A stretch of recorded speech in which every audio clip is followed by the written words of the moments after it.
Laws were made for better working conditions and wages were legally fixed according to the work.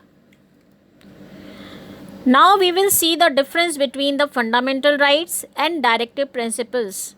Fundamental rights, you all know, it is mentioned in the Constitution in part 3rd, directive principles in part 4a. Fundamental rights are borrowed from Constitution of USA, whereas directive principles from Irish Constitution. Fundamental rights are justiciable, means if these rights are violated, the people can move to court. But directive principles of state policy are not justiciable. We cannot move to court if any child is not getting education and he is below the age of 14 years.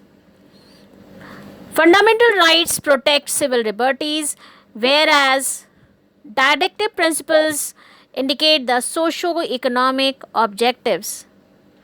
Fundamental rights sometimes seems to be negative, but directive principles are always positive. Fundamental rights are legal sanctions, whereas directive principles are moral and political sanction.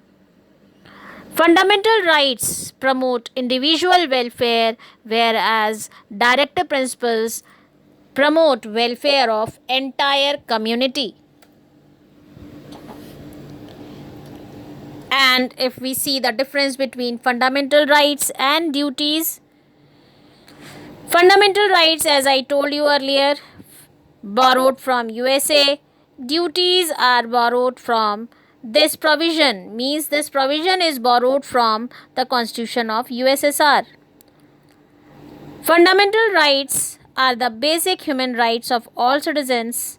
Fundamental duties are moral obligations of all citizens to help promote spirit of patriotism. So in this way, the Indian government has been trying its level best to improve the condition of our country and transform it into a welfare state. However, it still needs to go a long way to achieve complete success. Now children, come to the questionnaire.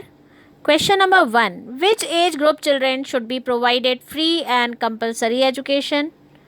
Write any one principle which comes under general principles. Write any one fundamental duty. Write any one difference between fundamental rights and fundamental duties. Thank you, class.